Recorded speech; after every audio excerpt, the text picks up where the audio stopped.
Hello all of you.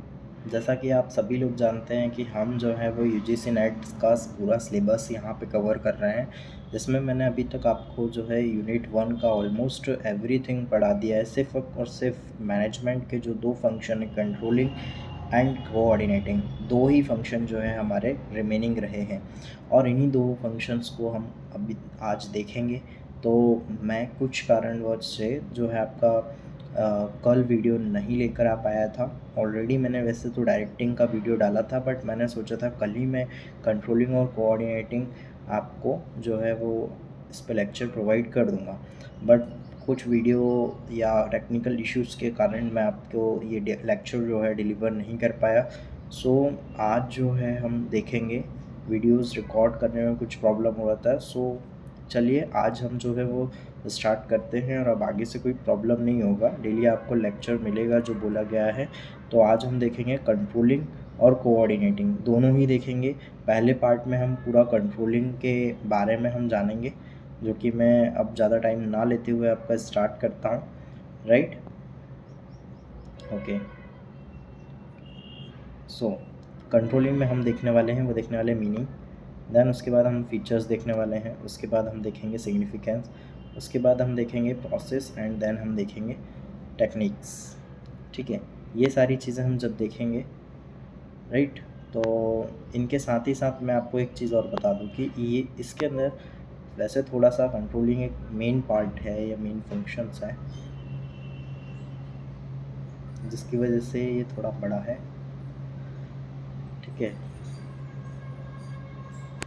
तो हम जो है इसमें हम फर्स्ट देखते हैं, पहला है वो है मीनिंग।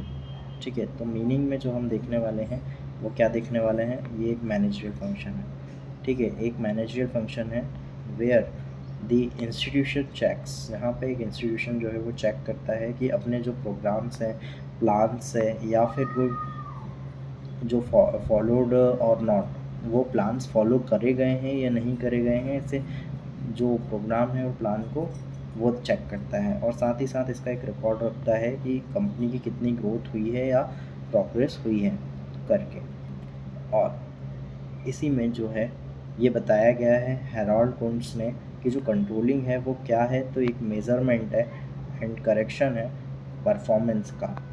ठीक है, in order to make sure that enterprise objectives and the plans devised to attain them are accomplished, कि जो एंटरप्राइज के जो ऑब्जेक्टिव्स हैं या जो प्लान हैं, ठीक है, वो अटेन कर पा रहे हैं या नहीं कर पा रहे हैं। ठीक है, तो कंट्रोलिंग ये जो है प्लान और ऑब्जेक्टिव्स को अटेन करने में हेल्प करता है। ठीक है ना, तो इसी कारण से जो है वो कंट्रोलिंग जो है वो एक मेजर या मेन पार्ट है या मेन फंक्शन है, ठीक है, मैनेजमेंट का।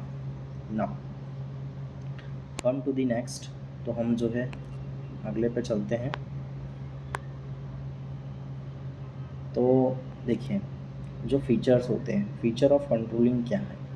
फीचर ऑफ कंट्रोलिंग ये है कि controlling looks move forward as it aims controlling what will happen in the future, at controlling what will happen in the future। ठीक है, जो भी फ्यूचर में होने वाला है उसको भी कंट्रोल करना, वो है कंट्रोलिंग। ठीक है ना, समझ रहे हो? फॉर एग्जांपल कि अगर कंपनी का कोई प्रोजेक्ट है या फिर कोई भी चीज़ है कंपनी की जो कि आगे चल कर सही नहीं होगी, तो उसको भी जो है हम कंट्रोलिंग की हेल्प से जो है चेंज कर सकते हैं। राइट, तो इसीलिए जो कंट्रोलिंग है वो एक मैनेजमेंट का एक इम्पॉर्टेंट फंक्शन है। Right, now come next point, it is also a backward looking process. ये पीछे देखने वाला भी है, ठीक है, फ्यूचर में तो देखता है, because it constantly looks at the past performance. ये पास्ट परफॉर्मेंस को देखता है, उसके हिसाब से जो है वो आगे फ्यूचर के लिए जो भी एम्प्लॉयज़ है या फिर जो भी मैनेजमेंट के जितने भी जो कॉमन गोल्स को परफॉर्म करते हैं मैनेजर्स हैं, उन सभी को जो है वो क्या करता है, कंट्रोल करता है। और उस हिसाब से कंट्रोल करता है क्योंकि उनके पास्ट परफॉर्मेंस को देखकर और उनको अकॉर्डिंग टू द गोल जो है वो उनसे काम करवाता है या उनको उस तरीके से कंट्रोल करता है, right. Now next is the continuous process. Controlling continuous process, कभी ना रुकने वाला प्रोसेस है, ठीक है। क्योंकि क्या होता है, मैनेजर जो है वो अपने एक्शंस को कंट्रोल करता है, ठीक है। There is a specific time table which is to revise and followed on daily, monthly और ईयरली बेसिस। तो ये कंटिन्यूस प्रोसेस है। It is exercised at all the managerial levels from bottom till top. Bottom से लेके तो top तक जो है वो सभी जगह पर जो है वो मैनेजरियल लेवल पर कंट्रोलिंग वर्क करता है, okay. It is a negative process, और ये एक नेगेटिव प्रोसेस होती है, ठीक है। कंट्रोलिंग क्यों? क्योंकि ये जो है वो कट डाउन करता है और मिसयूज़ करता है रिसोर्सेज का। It cuts down the misuse of resources. अब हम देखेंगे सिग्निफिकेंस, ठीक है। सिग्निफिकेंस में क्या देखने वाले हम? सिग्निफिकेंस में हम देखते हैं कि कंप्लीशमेंट ऑफ ऑर्गेनाइजेशन गोल्स। तो कंट्रोलिंग से हम जो है वो क्या कर सकते हैं, अपने गोल्स को जो है अचीव कर सकते हैं, कंप्लीट कर सकते हैं, ठीक है।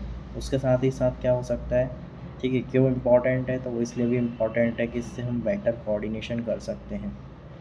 साथ ही साथ हम क्या कर सकते हैं, जो हमारे पास रिसोर्सेस हैं उसका बेटर यूज़ कर सकते हैं, ठीक है। कंट्रोल करते हैं हम लोगों को, अगर एम्प्लॉयज़ को हम कंट्रोल कर रहे हैं तो हम अपने यूज़ को या जो रिसोर्सेज के यूज़ को जो है वो उसका प्रॉपर एक यूटिलाइजेशन कर सकते हैं, उन पर रोक लगा के कि आप जिसका वेस्टेज ना करें, राइट। वैसे ही जो है वो एक एम्प्लॉय मोटिवेशन जो है इससे होता भी है, ठीक है। एम्प्लॉय मोटिवेशन जो है वो भी बढ़ता है, ठीक है। क्यों बढ़ता है कि अगर किसी भी गलत दिशा में जाने से पहले ही अगर मैनेजर्स जो है अपने एम्प्लॉयज़ को जो है रोक लेता है और सही दिशा दिखाता है, तो वो एक कंट्रोलिंग भी जो है वहाँ पे एक मोटिवेशन का काम करती है। क्योंकि अगर सुपीरियर्स जो है अपने सबऑर्डिनेट्स को जो है वहाँ पे मैनेज करते हैं, कंट्रोल करते हैं, तो वो भी एक मोटिवेशन का एक सोर्स होता है, ठीक है। वैसे ही डिसिप्लिन एंड ऑर्डर, डिसिप्लिन और ऑर्डर भी मेंटेन होता है इससे, ठीक है, कंट्रोलिंग से, you know very well. Now enhance delegation, इससे हम डेलीगेशन को भी इन्हेंस करते हैं, ठीक है। डेलीगेशन जो है और भी बढ़ता है, ठीक है। Now come here in the next जो है वो है process of controlling. Process of controlling में क्या होता है, तो प्रोसेस ऑफ कंट्रोलिंग में हम क्या करते हैं, सबसे पहले इस्टेब्लिश करते हैं परफॉर्मेंस स्टैंडर्ड को। परफॉर्मेंस स्टैंडर्ड सेट करना बहुत ज़रूरी है कंट्रोलिंग के अंदर, क्योंकि क्या हो रहा है, देखिए, अगर आप परफॉर्मेंस स्टैंडर्ड मतलब मेंशन कर देंगे, एक बार लिख देंगे एक जगह कि मतलब ये परफॉर्मेंस स्टैंडर्ड है, अगर फॉर एग्ज़ाम्पल एक एम्प्लॉई है, अगर वो एक दिन में अगर काम कर रहा है, 100 यूनिट्स प्रोड्यूस करता है, और वो 100 यूनिट्स के लिए आप कह रहे हैं कि आपका जो सेट स्टैंडर्ड यूनिट्स है वो 150 का है, और वो एम्प्लॉय जो है वो 100 यूनिट्स प्रोड्यूस कर रहा है। देखिए, दोनों को एक साथ समझिए, ठीक है, ये वाला भी और एक ये वाला भी। मेजरिंग एक्चुअल परफॉर्मेंस, ठीक है। तो कंट्रोलिंग की फ़र्स्ट प्रोसेस में हम सबसे पहले तो परफॉर्मेंस स्टैंडर्ड मान लीजिए कि 150 का हमने सेट कर दिया, 150 परफॉर्मेंस है स्टैंडर्ड है, ठीक है। उसके बाद जो है एक्चुअल परफॉर्मेंस जो है वो यहाँ पे हो रही है 100, ओके। तो अगर 100 की एक्चुअल परफॉर्मेंस हो रही है तो हो सकता है ना कि इसमें तो गैप दिखाई दे गया। अब यही गैप को हम क्या करते हैं, बाद में कंपेयर करते हैं इन दोनों को, ठीक है, और इसके कारण हमें एक डेविएशन दिखाई देता है जिसको हम गैप का नाम भी देते हैं, ठीक है। तो स्टैंडर्ड और एक्चुअल परफॉर्मेंस को कंपेयर करेंगे तो हमें डेविएशन, उस डेविएशन को हम एनालाइज करते हैं जी। फिर उस डेविएशन को एनालाइज करते हैं, उसमें हम देखते हैं कि क्रिटिकल पॉइंट कंट्रोल या जो की रिज़ल्ट एरियाज़ होते हैं, की रिज़ल्ट एरियाज़ आपको पता होना चाहिए कि क्या होता है, बहुत ही इम्पोर्टेंट टर्म है KRA, ठीक है, ये नोट डाउन कर लीजिए, KRA। की रिज़ल्ट एरियाज़ जो है वो क्रिटिकल पॉइंट और कंट्रोल। अच्छा, इसके अंदर क्या होता है ना कि जो मेन जो ऐसे फोकस्ड एरिया हैं, जो एक रेंज बनी है एक्टिविटीज़ की, मान लीजिए कंपनीज़ के अंदर तो बहुत सारी एक्टिविटीज़ होती हैं, ठीक है, अलग अलग लेवल्स पे, फाइनेंशियल पे अलग होगी, ह्यूमन रिसोर्स पे अलग होगी, राइट, अलग अलग डिपार्टमेंट्स के, या प्रोडक्शन डिपार्टमेंट है तो उसमें बहुत सारी, लेकिन हम कुछ इनमें से भी कुछ एक्टिविटीज़ ऐसी होती हैं जो हर डिपार्टमेंट में जो है इम्पॉर्टेंट होती हैं, तो हम उनको पकड़ के चलें कि रिज़ल्ट एरियाज़, राइट, जहाँ से हमारा बिल्कुल रिज़ल्ट बनने वाला है, या जो बहुत क्रूशियल है हमारी सक्सेस के लिए और इंस्टीट्यूशन की या ऑर्गेनाइजेशन की सक्सेस के लिए, उनको पॉइंट आउट करके हम उसके डेविएशंस फाइंड आउट करें और उसके ऊपर वर्क करें, उनको कंट्रोल करें, ठीक है। तो सबसे पहले इनको जो की रिज़ल्ट एरियाज़ हैं उसको हम देखेंगे, उसको एनालाइज करेंगे, ठीक है, ऐसे डेविएशंस को। फिर उसके बाद क्या करेंगे, मैनेजमेंट बाय एक्सेप्शन, ये एक कॉन्सेप्ट है बच्चों अपने आप में, जहाँ पे हम क्या फोकस करते हैं, कुछ ही ऐसी एक्टिविटीज़ को फोकस करते हैं जहाँ मैनेजर सारी एक्टिविटीज़ पे अगर फोकस करने जाएगा तो वो नहीं कर पाएगा। तो इसी कारण से ये एक कॉन्सेप्ट निकल के आया था कि मैनेजमेंट बाय एक्सेप्शन, ठीक है। मैनेजमेंट बाय एक्सेप्शन में जो है जहाँ डेविएशंस होते हैं वहीं पे फोकस किया जाएगा, ठीक है, जहाँ इम्पॉर्टेंट डेविएशंस होते हैं, ना कि छोटे छोटे डेविएशंस, ठीक है। तो जो एक्सेप्टेबल रेंज के जो डेविएशंस हैं उसको हटा देंगे, हम उसको नहीं रखेंगे ना। लास्ट हम जो देखते हैं वो देखते हैं टेकिंग करेक्टिव एक्शंस। तो इस टेकिंग करेक्टिव एक्शंस में जी क्या चीज़ है वो समझिए। टेकिंग करेक्टिव एक्शंस में फॉर एग्ज़ाम्पल कि कई तरीके से जो है वो परफॉर्म नहीं कर पा रही है हमारी ऑर्गेनाइजेशन, और उसके क्या कारण हैं, सबसे पहले तो हम वो फाइंड आउट करेंगे और उसके ऊपर उसी के तरीके से करेक्टिव एक्शंस लेंगे। फॉर एग्ज़ाम्पल कि अगर कारण है आउटडेटेड मशीनरी का, ठीक है, कारण है मशीनरी का आउटडेटेड, तो हमें ज़रूरी है कि हम उस कारण को फाइंड आउट करें, और उस कारण को फाइंड आउट करके, मतलब हमने फाइंड आउट कर लिया है कि आउटडेटेड मशीनरी है तो हम उसको अपग्रेड कर पाएंगे। अगर हमने फाइंड करा है कि मटेरियल में कोई डिफेक्ट आ रहा है तो हम क्या करेंगे, उसकी क्वालिटी को मॉडिफाई कराएंगे, बेंचमार्क जो है मटेरियल का वो देखेंगे, ठीक है।